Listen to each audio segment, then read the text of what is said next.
J'ai sacrifié toute ma jeunesse parce que j'avais commencé par travailler à 25 ans.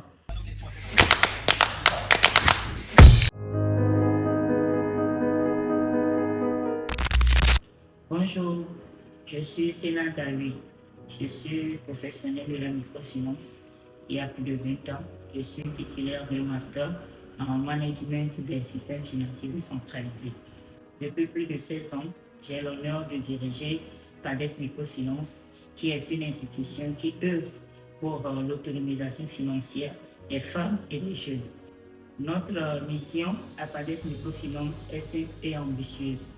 Nous offrons des services financiers et non financiers aux femmes et aux jeunes entrepreneurs pour transformer leur potentiel en un impact durable. J'avoue que ce n'est pas toujours aisé d'être une femme leader.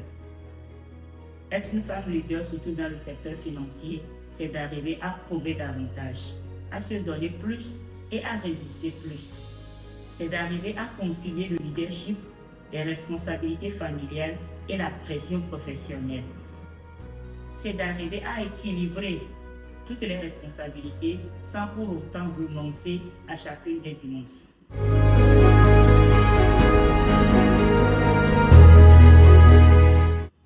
J'ai commencé par travailler très jeune et pour moi, c'était le travail dur, le résultat, être au four et au moulin pour pouvoir atteindre ses objectifs.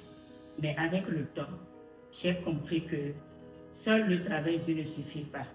Mais il faut arriver à prendre des décisions, à déléguer les responsabilités, à superviser et arriver à mettre en place un cadre professionnel pour pouvoir recevoir d'autres femmes comme nous, les amener à apprendre, à grandir et à réussir ensemble avec nous.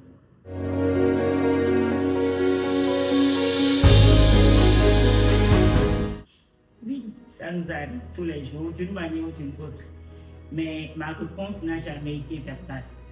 Elle se traduit toujours par la qualité du travail et les résultats que j'arrive à réaliser.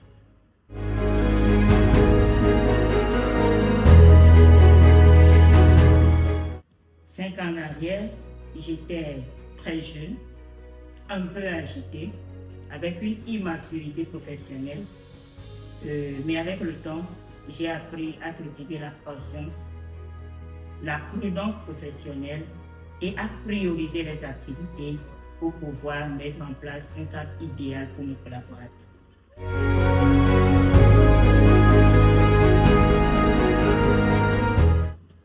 Tous les jours, j'entends dire elle est trop zélée, elle se prend pour qui, elle n'est qu'une femme. Mais bon, dans tous les cas, j'arrive à transformer ces remarques en motivation et en détermination.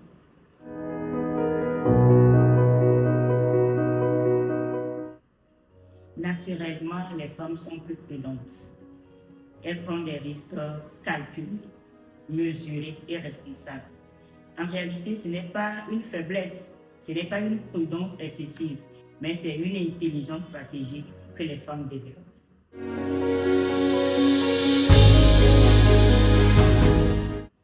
Oui, ça n'a jamais été un équilibre parfait, mais c'est un ajustement. C'est des arrangements continuels pour pouvoir assurer l'équilibre qu'il faut, soit par délégation, par supervision, par conciliation. L'essentiel, c'est d'arriver à assurer le juste milieu pour ne pas abandonner une responsabilité au profit d'une autre.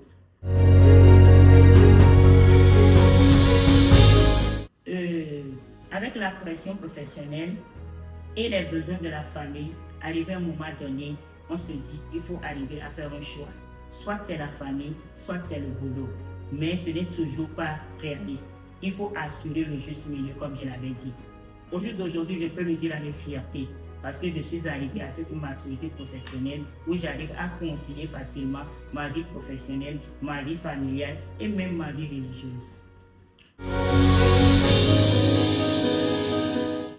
Ah oui, j'ai sacrifié toute ma jeunesse parce que j'avais commencé par travailler à 25 ans. Donc j'ai sacrifié toute ma jeunesse J'ai sacrifié le temps que je devais accorder à mes enfants et à mon mari.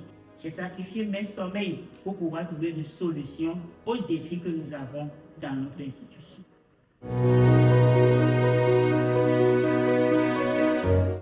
Je lui dirais tout simplement, osez, résistez, formez-vous, croyez en vous et en votre Dieu.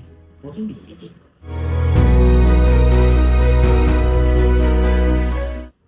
Pour toutes les femmes qui hésitent à postuler à ces postes de responsabilité, je leur dis tout simplement de ne pas attendre, être parfaitement prête avant d'avancer. Le courage précède souvent la compétence.